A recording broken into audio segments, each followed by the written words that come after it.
Bom dia, pessoal. Mais uma vez, a gente está aqui com o professor Dr. Walter Pomar, da UFABC. Essa é mais uma live do BR em Casa. Para quem ainda não me conhece, eu sou o João Gabriel, eu estou como monitor do curso de Relações Internacionais lá na UFABC.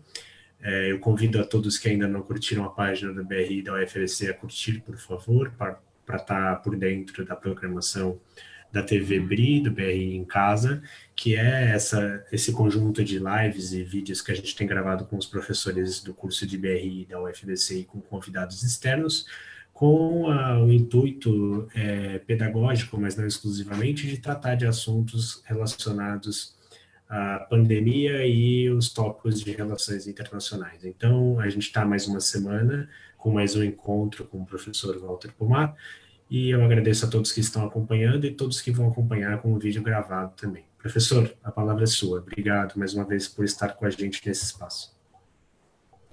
Bom dia, Gabriel. Bom dia a todos e todas que estão acompanhando aqui mais essa live da TV BRI, do projeto BRI em Casa, sob a coordenação do João Gabriel, estudante e monitor do Bacharelado de Relações Internacionais da Universidade Federal do ABC. Bom, como eu sempre falo no início do programa, tem vários professores, várias professoras que já participaram de edições anteriores da TV BRI, do programa BRI em Casa, e eu mesmo já debati com vocês, até agora em 5 programas, várias leituras sobre o tema ao qual nós vamos voltar hoje, a saber, crise sistêmica e alternativa sistêmica. Eu quero recapitular, como sempre, o que abordei nos últimos programas, antes de entrar na novidade de hoje. No primeiro programa, eu fiz uma introdução geral ao tema, expliquei quais são as questões que nos propomos a tratar. No Day After, o mundo vai continuar como é hoje? Haverá ou poderá ocorrer uma mudança profunda? Se houver uma mudança profunda, de que natureza, de que profundidade será essa mudança?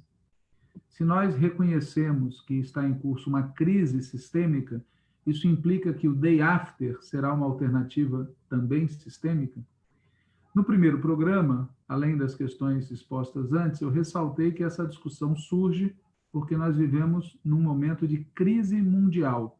Mas isso significa exatamente o quê, né? Qual é a natureza desta crise? Quais as diferenças e quais as semelhanças entre essa crise de hoje e outras que já existiram na história recente? E o que a natureza desta crise atual diz para nós acerca do que nos espera no mundo após crise?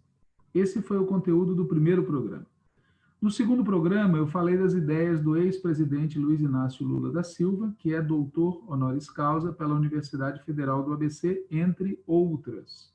Mais especificamente, eu falei do discurso feito pelo ex-presidente Lula no dia 1º de maio de 2020, onde ele afirma que o capitalismo estaria moribundo e que ele espera que o mundo que virá depois do coronavírus seja uma comunidade universal em que o homem e a mulher, em harmonia com a natureza, sejam o centro de tudo e que a economia e a tecnologia estejam a serviço deles, e não o contrário, como aconteceu até hoje.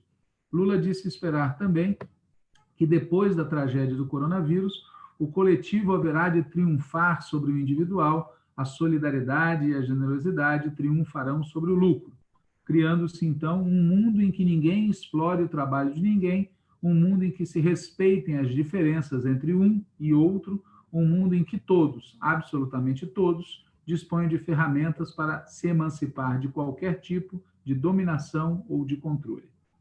No terceiro programa, eu falei das opiniões do Henry Kissinger, pensador e político estadunidense. Kissinger propõe aos Estados Unidos, especificamente, que façam um grande esforço. Primeiro, de reforçar a resiliência global a doenças infecciosas. Segundo, de curar as feridas da economia mundial.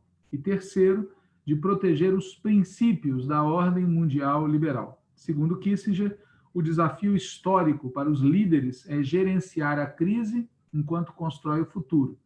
Mas ele termina dizendo que o fracasso pode incendiar o mundo. Vindo de um corresponsável pelos bombardeios de Napalm no Vietnã, quando ele fala de incendiar o mundo, ele sabe do que está falando. No quarto programa, eu falei do que propõe o sociólogo Jeremy Rifkin, um dos defensores do Green New Deal global. Para Rifkin, estamos diante de uma crise civilizacional. Mas o que ele entende por civilização? E o que viria depois da crise da civilização? Para Rifkin, não viria um mundo pós-capitalista, mas sim um mundo pós-combustíveis fósseis. Rifkin diz também que estaríamos frente à sexta extinção. Vão desaparecer metade dos habitats e animais da Terra em 8 décadas. Ele diz também que estaremos rumo a uma terceira revolução industrial. No futuro por ele previsto, tudo estará conectado, a internet das coisas, uma infraestrutura inteligente que manejará a economia com muito pouca supervisão humana. Serão algoritmos que vão comandar. Alguma coisa entre a Skynet, do Exterminador do Futuro, e os agentes do Matrix. No quinto programa, e anterior a esse, analisei o que pensa o israelense Yuval Noah Harari, autor de 3 livros bem conhecidos, o Homo Sapiens, o Homo Deus e 21 lições para o século XXI. Diz Harari, a humanidade está, neste momento, enfrentando uma crise global, talvez a maior crise da nossa geração. Neste momento de crise, diz ele, enfrentamos 2 escolhas particularmente importantes. A primeira é a escolha entre vigilância totalitária e empoderamento do cidadão. E a segunda escolha é entre isolamento nacionalista e solidariedade global. Ele fala que tanto a epidemia em si, quanto a crise econômica dela resultante, anotem, para Harari, a crise econômica é resultante da epidemia e não de fenômenos anteriores à epidemia. Tanto a epidemia em si quanto a crise econômica dela resultante são problemas globais. Eles só podem ser resolvidos efetivamente com cooperação global. E ele reclama que uma paralisia coletiva tomou conta da comunidade internacional. Parece não haver adultos na sala. E complementa, o atual governo dos Estados Unidos abdicou do cargo de líder. Deixou bem claro que se preocupa muito mais com a grandeza da América do que com o futuro da humanidade. E fala, se o vazio deixado pelos Estados Unidos não for preenchido por outros países, não só será muito mais difícil interromper a epidemia atual, mas seu legado continuará envenenando as relações internacionais nos próximos anos. Notem que há uma sintonia entre o que o Harari fala e aquilo que Kissinger fala, acerca do que ocorrerá se os Estados Unidos não cumprirem o seu papel ou se alguém não cumprir o seu papel. No mundo que eles antevêm, sempre há um hegemon. A humanidade precisa fazer uma escolha, diz Harari. Iremos percorrer o caminho da desunião ou adotaremos o caminho da solidariedade global? Ponto de interrogação. Se escolhermos a desunião, a crise não apenas se prolongará, mas provavelmente resultará em catástrofes ainda piores no futuro. Mas, diz ele, se escolhermos a solidariedade global, será uma vitória não apenas contra o coronavírus, mas contra todas as futuras epidemias e crises que possam assaltar a humanidade no século XXI. Fecha aspas. E com isso eu concluo a revisão do que foi dito nos programas anteriores dessa série. Ao terminar o quinto programa, deixei algumas perguntas. Como organizar uma nova ordem mundial sem deslocar a anterior? Como deslocar a ordem mundial anterior? E como ter solidariedade global num mundo organizado pela busca do lucro? Hoje, no sexto programa da série Crise Sistêmica e Alternativa Sistêmica, nós vamos falar das ideias do coreano Byung-Chul Han, que eu vou chamar de BCH para facilitar a nossa vida. Mas exatamente eu vou tratar das ideias que BCH apresenta em 2 textos. O primeiro deles é o Coronavírus de Hoje e o Mundo do Amanhã. Foi publicado em 22 de março de 2020 no jornal El País. Mas antes de falar do texto e do outro texto que comentaria ao final, também do BCH, aliás, Byung-Chul Han, vale um pouco falar dele. Ele nasceu em Seul, Coreia, em 1959. Estudou metalurgia e depois, nos anos 80, migrou para a Alemanha para estudar literatura.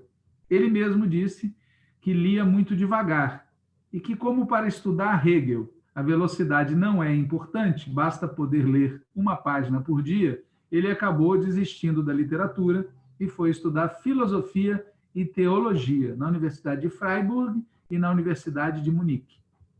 Em 1994, ele publica uma tese sobre Martin Heidegger e atualmente ele é professor de filosofia e estudos culturais na Faculdade de Artes da Universidade de Berlim. Mas ele não é conhecido exatamente por isso, mas por ser um escritor prolífico que escreve sobre os mais variados temas, é um intelectual público, é um intelectual que participa do debate público e tem muitos livros em português. Vale dizer, antes de comentar os livros, que embora ele seja um intelectual muito lido, ele é conhecido também por ser um cidadão recolhido. Ele não é usuário de redes sociais, não é uma figura arroz de festa. Entre os livros que ele escreveu, vou citar alguns. Primeiro, A Sociedade da Fadiga, ou A Sociedade do Cansaço, a depender da tradução do título original em alemão, que eu não vou ler em alemão, nem que me paguem, tá certo? É alguma coisa como Müdigkeitsgesellschaft, ou coisa parecida com isso. Esse livro, ele é intitulado, repito, em português, A Sociedade do Cansaço, e trata da patologia, dos distúrbios, da depressão, do transtorno de déficit de atenção, hiperatividade, personalidade limítrofe, burnout, tudo isso que compõe esse quadro, tá certo? Da nossa sociedade. Outro exemplo de livro do nosso BCH é intitulado em português No Enxame, né? Em que ele analisa a questão da revolução digital, da internet, das redes sociais, e mostra como, na opinião dele, isso teria transformado a essência da sociedade, formando um novo tipo de composição da massa humana, que ele chama de enxame digital, uma massa de indivíduos isolados. Outra obra é O Aroma do Tempo, né? Onde ele trata do tempo como sendo o principal, ou melhor dizendo, a atomização do tempo, o fracionamento do tempo, como sendo o principal problema pós-moderno, o tema da fragmentação, algo que nessa época de lives, ensino à distância, contatos virtuais, é muito evidente para todo mundo, de como o nosso tempo ele é fracionado, quebrado, fragmentado, tá certo? E, ao mesmo tempo, diz o nosso BCH, monótono, porque é uma espécie de repetição de efêmeros e passageiros momentos muito parecidos uns com os outros, live após live. Como disse alguém, um professor aí da UFBC, tá certo? Da nossa UFBC, não há life nas lives. Outro exemplo de obra publicada em português do BCH intitula-se Topologia da Violência, né? Em que ele diz que a violência mudou de forma na sociedade atual, ela continua presente, mas ela opera de maneira mais sutil. Enfim, ele tem muitos livros publicados, muitos livros traduzidos para o português, e ele tem uma abordagem dos temas contemporâneos, com essa pegada filosófica, que para alguns pode parecer uma vulgarização, para outros parece algo muito interessante. Pois bem, eu vou aqui, nessa edição do nosso programa sobre crise sistêmica e alternativa sistêmica, abordar dois textos do Byung-Chul Han, ou BCH, né? Vou começar pelo texto de 22 de março de 2020, intitulado O Coronavírus de Hoje e o Mundo de Amanhã. Eu vou ler e comentar com vocês alguns trechos desse artigo publicado no El País. Ele abre dizendo que o coronavírus está colocando o nosso sistema à prova. E, ao que parece, a Ásia controla melhor a epidemia do que a Europa. Lembrem-se, ele é sul-coreano, morador na Alemanha. Então, ele diz que a Ásia está controlando melhor do que a Europa. E diz mais, diz que a Europa está fracassando. E que seria mais sensato, inclusive, decretar a proibição de saídas de europeus para proteger o mundo da Europa. Naquele momento, a epidemia ainda não tinha explodido nos Estados Unidos. Mas, por analogia, poderíamos dizer que, aplicado esse critério dele, nós deveríamos proibir que cidadãos dos Estados Unidos, de alguns países da Europa e do Brasil, tá certo? Pudessem viajar para proteger o mundo da contaminação. Ele diz, nesse texto de março, depois de tudo, a Europa é, nesse momento, o epicentro da pandemia. E ele pergunta, em comparação com a Europa, quais vantagens o sistema da Ásia oferece que são eficientes para combater a pandemia? E ele fala que os asiáticos apostam fortemente na vigilância digital. Diz que o Big Data salva vidas humanas, na opinião dos apologistas da vigilância digital. Comenta que, no caso específico da China, não há nenhum momento da vida cotidiana que não esteja submetido à observação.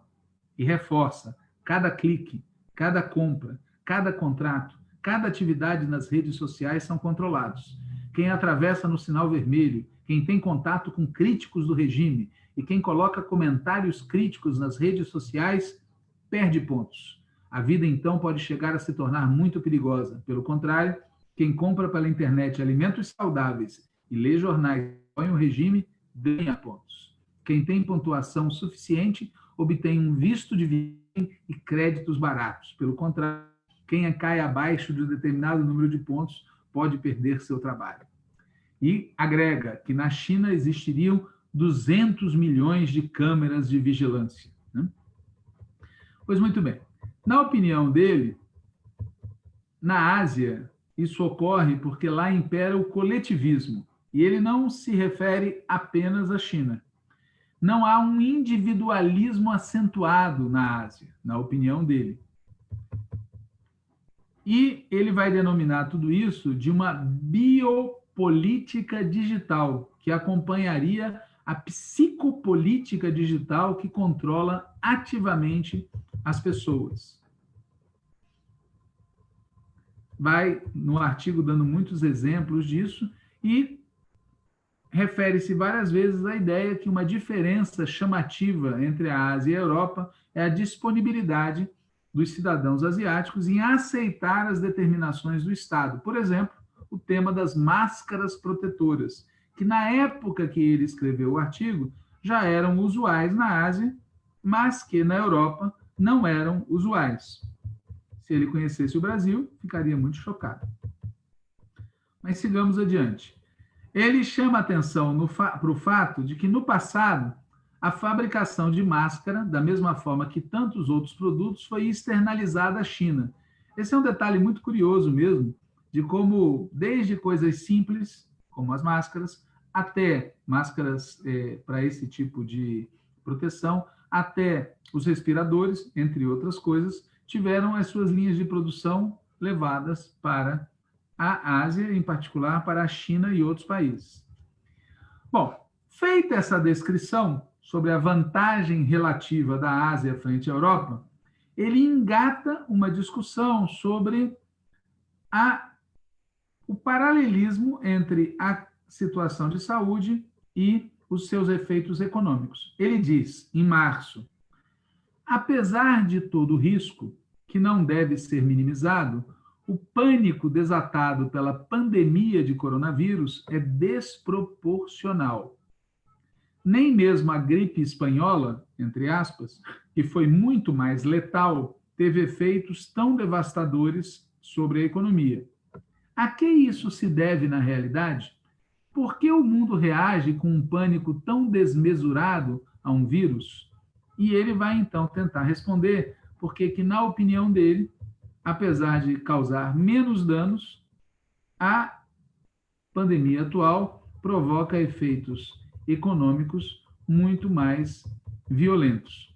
E ele diz que a reação de pânico dos mercados financeiros à epidemia é expressão de um pânico que já é inerente aos mercados financeiros. E que, apesar da curva constantemente crescente do índice das bolsas, a arriscada política monetária dos bancos emissores gerou nos últimos anos um pânico reprimido que estava aguardando a explosão. Portanto, na verdade, ele apresenta a dinâmica da economia e diz que a dinâmica da pandemia gera uma espécie de gatilho, de catalisador para algo que está para além da pandemia, né? E ele explicita, provavelmente o vírus não é mais do que a gota que transbordou o copo. O que se reflete no pânico do mercado financeiro não é tanto medo ao vírus, quanto medo a si mesmo. O crash poderia ter ocorrido também sem o vírus. Talvez o vírus seja somente um prelúdio de um crash muito maior. E nesse ponto do artigo, ele abre uma polêmica com o Zizek, autor que nós vamos comentar numa outra aula. Ele, polemizando com Zizek, ele diz: Zizek afirma que o vírus deu um golpe mortal no capitalismo e evoca um comunismo obscuro. Acredita até mesmo que o vírus poderia derrubar o regime chinês. Zizek se engana. Essa é a opinião do BCH. Zizek se engana. Nada disso acontecerá. A China poderá agora vender seu Estado policial digital como um modelo de sucesso contra a pandemia. A China exibirá a superioridade de seu sistema ainda mais orgulhosamente. E, após a pandemia, o capitalismo continuará com ainda mais pujança. E ele diz que é possível que chegue até ao Ocidente o Estado policial digital ao estilo chinês. Por quê? Como já disse Naomi Klein, citada pelo BCH no artigo do El País, a comoção é um momento propício que permite estabelecer um novo sistema de governo. Também a instauração do neoliberalismo veio precedida frequentemente de crises que causaram comoções. E ele fala: espero que após a comoção causada por esse vírus, não chegue à Europa um regime policial digital como o chinês. Se isso ocorrer, como teme Giorgio Agamben, o estado de exceção passaria a ser a situação normal. Dito isso, ele vai chegando na conclusão do artigo. Ele fala: o vírus não vencerá o capitalismo. A revolução viral não chegará a ocorrer. Nenhum vírus é capaz de fazer a revolução. O vírus nos isola e individualiza, não gera nenhum sentimento forte. E completa: não podemos deixar a revolução nas mãos do vírus. Nós, pessoas dotadas de razão, e isso está com caixa alta, somos nós, pessoas dotadas de razão, que precisamos repensar e restringir radicalmente o capitalismo destrutivo e nossa ilimitada e destrutiva mobilidade para nos salvar, para salvar o clima e para salvar nosso belo planeta. Muito bem, então, é dessa forma que o Byung-Chul Han, BCH, termina o seu texto. Eu vou repassar algumas frases deste final, né? A preocupação dele de que o capitalismo europeu ou de outras regiões, o capitalismo ocidental, case com um Estado policial, que ele atribui a uma disseminação do modelo chinês. Segundo, a afirmação de que não podemos deixar a revolução nas mãos do vírus e que somos nós, pessoas dotadas de razão, que precisamos repensar e restringir radicalmente o capitalismo destrutivo. Aqui há 3 temas. O primeiro, muito importante, é a noção de capitalismo de vigilância. Por que é que, no início do século XXI, as restrições às liberdades individuais são uma das características mais fortes do mundo construído pelo neoliberalismo, parente daquele liberalismo que ressaltava as liberdades individuais. Tem aí uma contradição interessantíssima para ser estudada. O segundo tema é essa noção de que nós temos que repensar e restringir o capitalismo destrutivo. Note que ele falou antes, com muita força, da palavra revolução. Mas depois, quando ele vai traduzir a palavra revolução, ela vira repensar e restringir. Não é acabar, degolar, destruir, demolir. Não, é repensar e restringir. É um fenômeno muito curioso em muitos intelectuais públicos, esse uso de algumas palavras tonitruantes que te conquistam pela força retórica, tipo revolução. E depois, quando você vai olhar o conteúdo, você descobre que é outra coisa, mais ou menos como aquele rei do Shrek 2, que aparece num cavalo branco, numa armadura de metal, e quando sai, não é propriamente uma figura ameaçadora, né? Veja, o que nós acharíamos, o que nós pensaríamos de alguém que em 1789, o que nós pensaríamos de alguém, de um intelectual que em 1789 escrevesse uma frase do tipo: precisamos repensar e restringir radicalmente o feudalismo? O que a gente pensaria disso, olhando historicamente, sabendo o que nós sabemos? A pergunta óbvia que surge dessa reflexão é o que Cátius ele entende por revolução. E a resposta a essa pergunta está noutro texto, pré-pandemia, intitulado Por que hoje a revolução não é possível? Veja que curioso, ele escreveu esse artigo também no El País, Por que hoje a revolução não é possível, em 2014. 6 anos depois, sob efeito da pandemia, ele já fala da revolução, com o conteúdo que não é propriamente revolucionário. Mas vejam o efeito mental que essa crise está causando em pessoas como o BCH, que diziam a revolução não é possível, mas hoje, 6 anos depois, já começam a admitir que talvez seja, mas com um conteúdo que ele desenvolve. Nesse artigo, de há 6 anos, ele diz que a revolução seria não apenas um fenômeno raro, mas também um fenômeno do passado, impossível de ocorrer nos dias atuais. Óbvio que quem pensa isso imagina 2 possibilidades: ou a barbárie ou a reforma do sistema social que a gente vive, ou Mad Max, ou repensar e restringir esse modelo destrutivo, enfrentar os seus problemas maiores, reduzir danos. Eram as 2 alternativas que ele, de fato, colocava em 2014 e que ele repõe em 2020, embora, diferente de 2014, ele passe a assumir a palavra revolução. Esse artigo de 2014 toma como ponto de partida uma polêmica entre ele, BCH, e Antônio Negri, que é um outro autor que em algum momento aqui da nossa série nós trataremos. Da mesma forma como o artigo de 2020, BCH polemiza com Zizek, em 2014 ele polemizava com Antônio Negri, que, ao estilo do Zizek, tem uma visão um pouco apocalíptica desse tema da revolução. BCH começa fazendo inúmeras perguntas. Por que o regime de dominação neoliberal é tão estável? Por que há tão pouca resistência? Por que toda resistência ao neoliberalismo se desvanece tão rápido?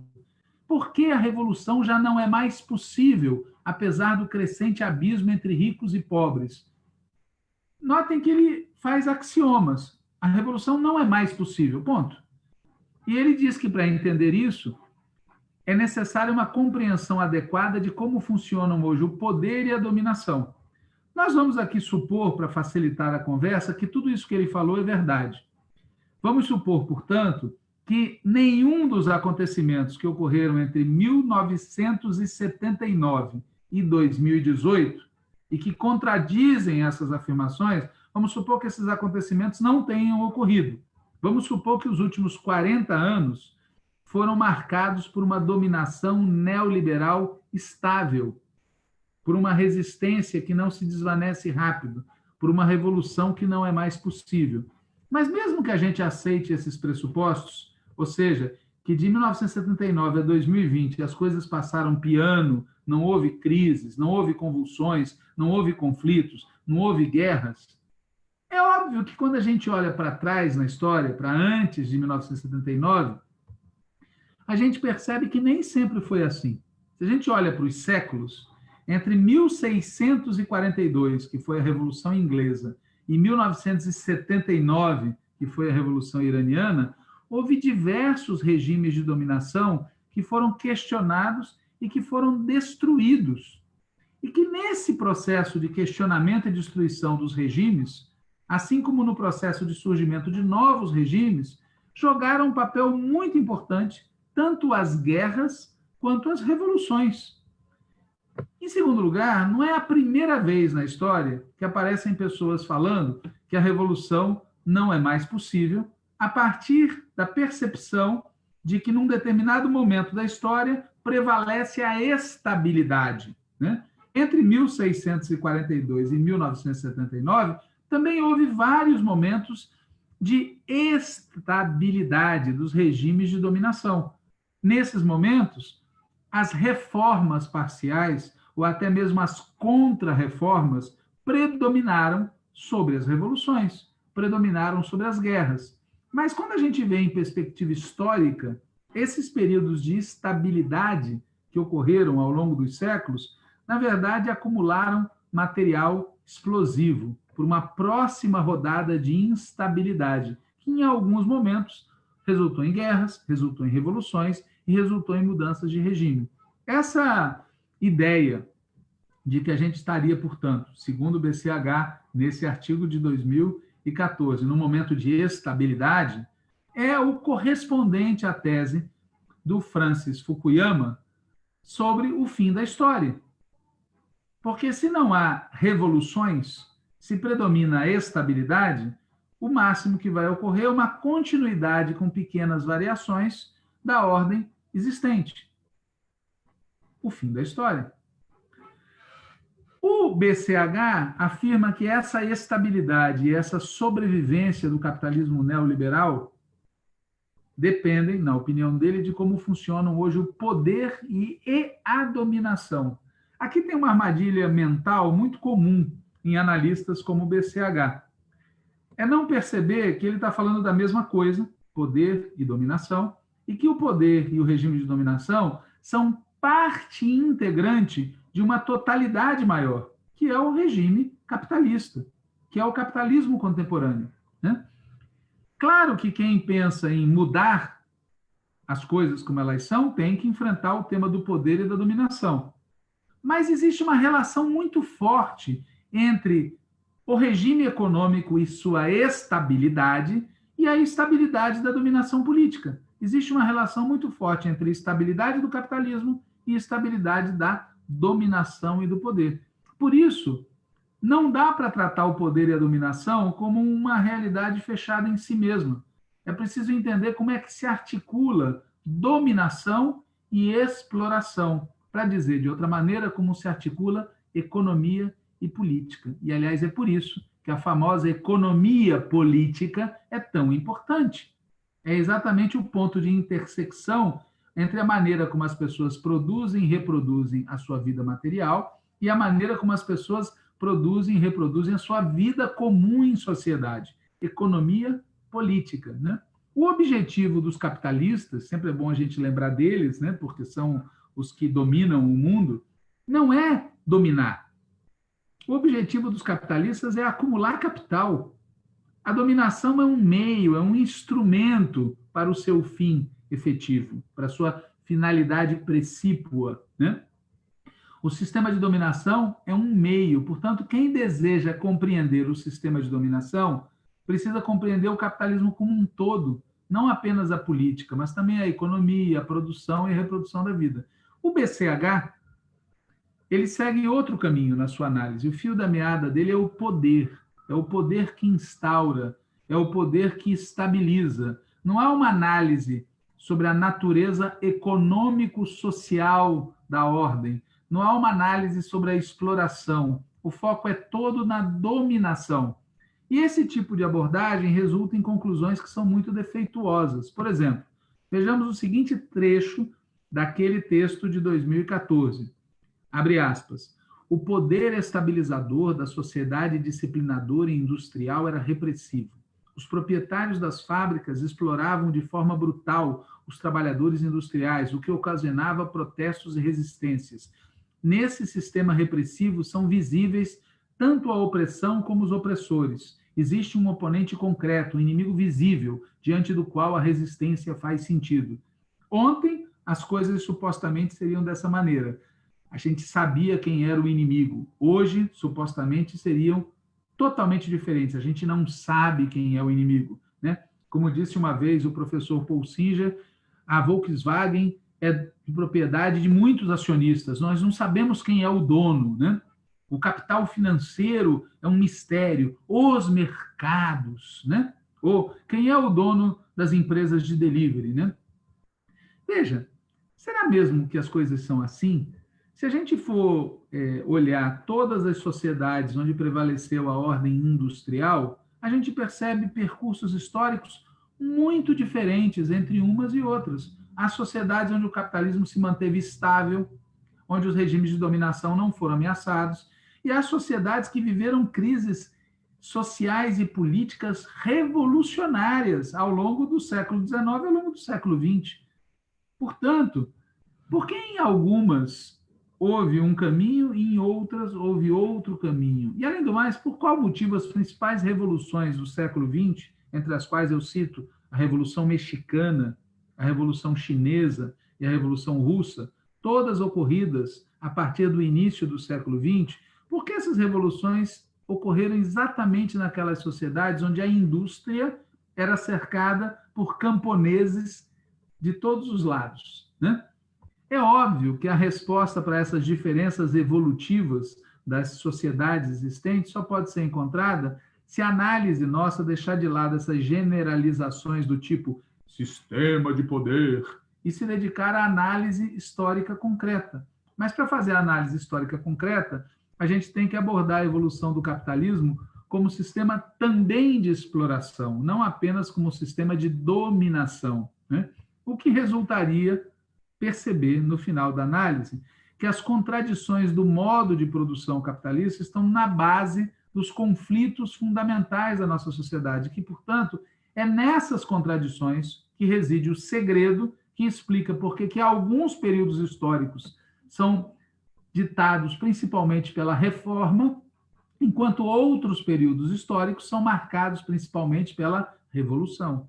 Aliás, é importante lembrar que até hoje, mesmo nos momentos históricos marcados pela revolução, o capitalismo demonstrou alta capacidade de resiliência e de resistência. Portanto, em última análise, não é o sistema de dominação que garante a estabilidade. Em última análise, é a estabilidade da dominação depende da estabilidade da exploração. Em última análise, a política depende dos rumos da macroeconomia. Ou, para dizer o mesmo em outras palavras, a instabilidade é determinada pelas contradições e crises do capitalismo, pela luta entre os capitalistas e pela luta dos capitalistas com os trabalhadores. Claro que nem todo capitalismo em crise desemboca numa revolução, assim como é claro que nem toda revolução resulta numa vitória revolucionária, né?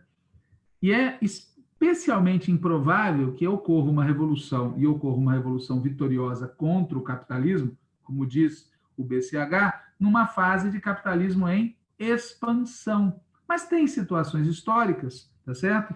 Que é possível derrotar a dominação, não importando se essa dominação está baseada na hegemonia ou na força. E quem abre essas situações históricas é o capitalismo e suas crises, né? O BCH, ele parece acreditar que os mecanismos de dominação e de hegemonia são mais potentes hoje do que eram no passado. E provavelmente ele está certo. Mas por quais motivos eles são, ou pelo menos parecem ser mais potentes hoje, nesse período que ele mesmo chama de neoliberal? E talvez a resposta esteja no fato paradoxal de que nos últimos 40 anos, o modo capitalista de produção, exploração, circulação de mercadorias se tornou mais hegemônico do que nunca na história. Mas exatamente, vejam o paradoxo, porque ele é mais hegemônico do que nunca, as suas contradições também são mais potentes hoje do que nunca foram. E é por isso que nesse momento, hoje, em que ele parece ser mais estável, porque é mais poderoso, mais hegemônico do que nunca, é também o mesmo momento em que a sua instabilidade se torna mais aguda. Dito de outra forma, no momento em que a situação objetiva, concreta, parece ser a mais propícia para que haja uma reviravolta, é também um momento em que os elementos subjetivos, psíquicos, políticos parecem ser os menos propícios para que haja uma reviravolta. Porque existe um fenômeno chamado inércia. 40 anos de predomínio massivo do capitalismo acostumaram as pessoas ao capitalismo e à ideia de que não seria possível construir algo diferente. Mas, ao mesmo tempo, esses 40 anos de domínio absurdo do capitalismo geraram contradições explosivas que colocam o capitalismo em questão. Essa é a contradição entre economia e política, entre dominação e modo de produção. Para quem acredita que a política atua no vácuo, a única conclusão é aquela proposta pelo BCH. Como as pessoas se acostumaram com esta ordem, fazer uma revolução contra esta ordem não é mais possível. Mas quem se deu ao trabalho de estudar os processos revolucionários ocorridos ao longo de séculos, vai perceber que existe uma dinâmica muito mais complexa entre esses fatores ditos objetivos e os fatores ditos subjetivos. Por exemplo, a Primeira Guerra Mundial. Se existe um momento na história onde parecia que a possibilidade do socialismo tinha sido completamente enterrada pelos fatos, foi quando foi deflagrada a Primeira Guerra Mundial. Havia até uma brincadeira feita pela Rosa Luxemburgo, segundo a qual os trabalhadores devem se unir uns aos outros em tempos de paz e matar uns aos outros em tempos de guerra. Tal era a aparente derrota absoluta que a Primeira Guerra Mundial tinha imposto ao movimento socialista. E não foi no curso desta mesma guerra que ocorreu a Revolução Socialista na Rússia? Vejam que paradoxo, né? Por quê? Porque as contradições objetivas, elas criam novas mentalidades numa velocidade muito rápida. Esse é o detalhe. Repito o raciocínio de antes. 40 anos, no nosso caso atual, de estabilidade relativa de um certo regime econômico, faz com que a nossa psique social se acostume a esse regime e passe a achar que ele é o único possível. A história acabou. Mas, ao mesmo tempo, esses 40 anos acumulam material explosivo. E quando a explosão vai se aproximando, essa situação objetiva altera com uma velocidade muito rápida a percepção das pessoas sobre a ordem em que elas vivem e faz com que uma parte das pessoas passe a perceber a possibilidade e a necessidade de mudar essa ordem. Essa é a dinâmica, olhando o passado. Vai acontecer a mesma coisa agora? Não sei.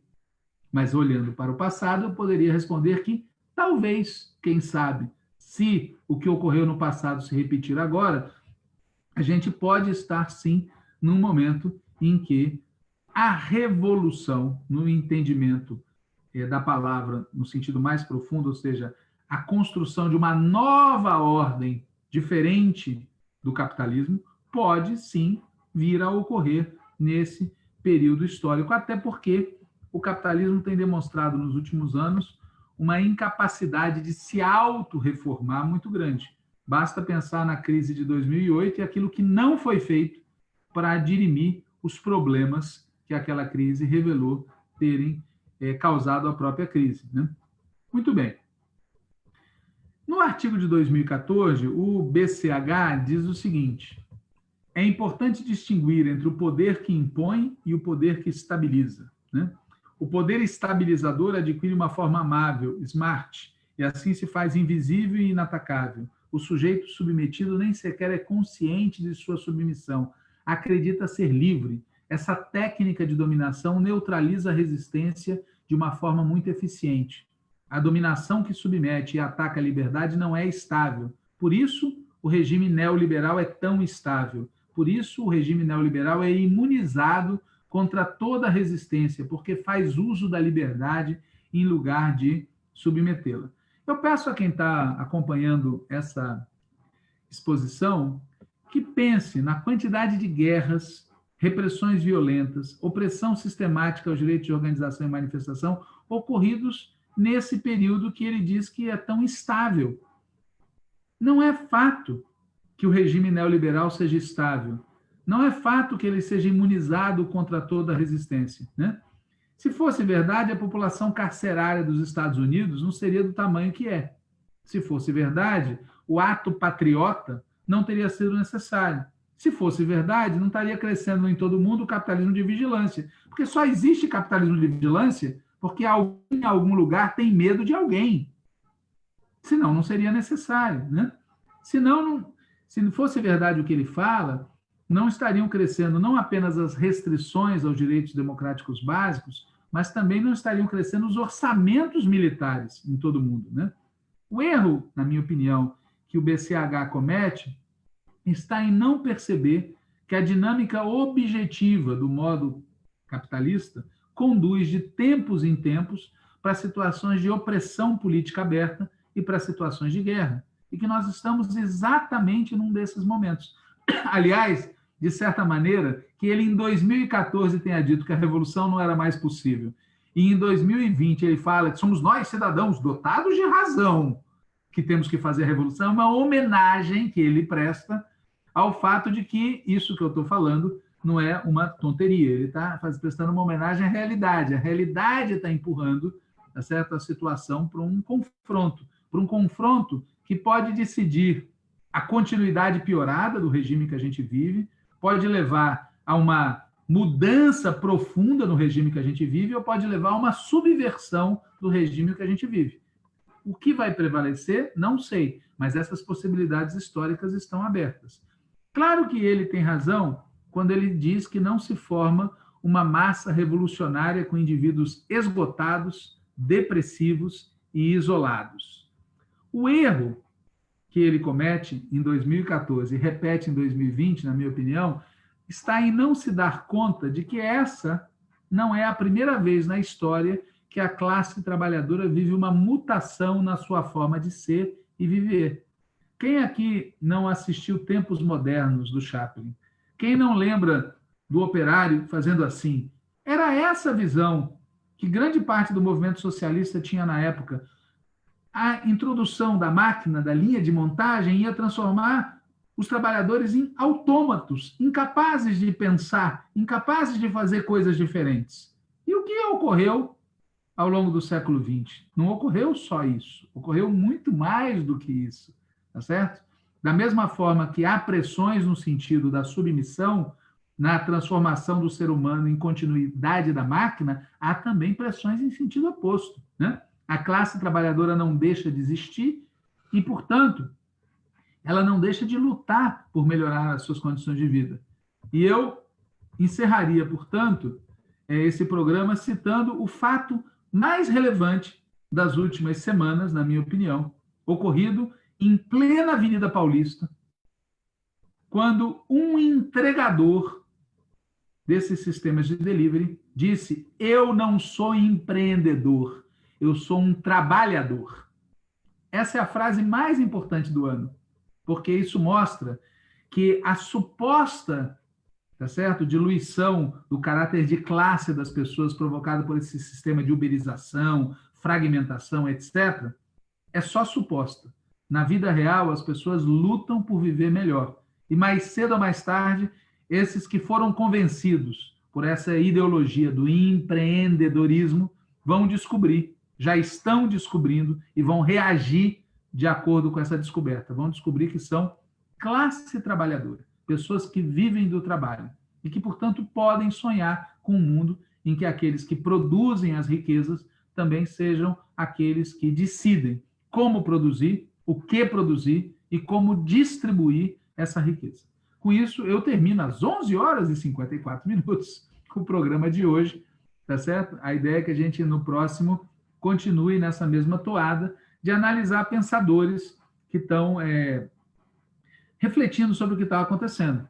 Estou pensando em, na próxima, talvez vir com o Zizek ou com o Roubini, que é uma figura bastante conhecida por ter previsto a crise de 2008 e que nos dias que passam, numa entrevista dada recentemente, no dia 15 de junho de 2020, ao Der Spiegel, ele bateu pesado e disse que o que vem por aí vai ser inesquecível. Mas isso fica para o próximo programa.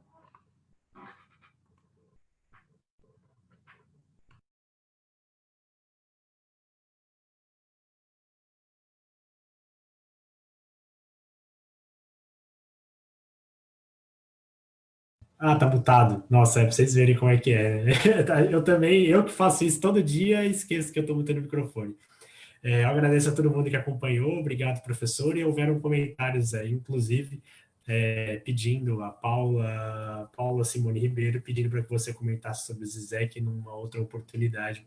Eu acho que vai ser legal. Para quem estiver no Facebook e quiser fazer qualquer comentário ou pergunta, a gente não tem nada inscrito por enquanto. Teve gente que chegou agora no final, mas que vai poder acompanhar depois. 2 pessoas perguntaram, a live vai estar gravada. Acho que é isso, então. A gente cumpriu com o tempo que a gente tinha combinado, para também não comprometer o horário do professor Walter. Se você tiver qualquer comentário para fazer para concluir, professor, pode usar, o momento é seu. E aí a gente marca, então, um encontro nas próximas semanas. E quem estiver acompanhando e não curtiu a página, e estiver começando a acompanhar agora, por favor, curta a página do BRI da UFABC, porque a gente tem próximas lives que já estão agendadas e eu estou compartilhando quase diariamente a agenda do projeto do TV BRI e do BRI em casa. Eu só queria recomendar fortemente que todos assistissem a um dos últimos vídeos divulgados pelo maior intelectual brasileiro, o senhor Olavo de Carvalho, residente nos Estados Unidos, em que ele aparece com um tapa-olho e faz reflexões profundas sobre a conspiração transcendental que está em marcha e que ameaça o futuro do povo brasileiro. Recomendo a todos que assistam, está imperdível, impagável. Assistam Olavo de Carvalho na sua mais recente aparição. É só esse o comentário que eu queria fazer. E semana que vem estamos aí novamente. Valeu, professor. Tchau, gente. Boa tarde. Tchau, tchau.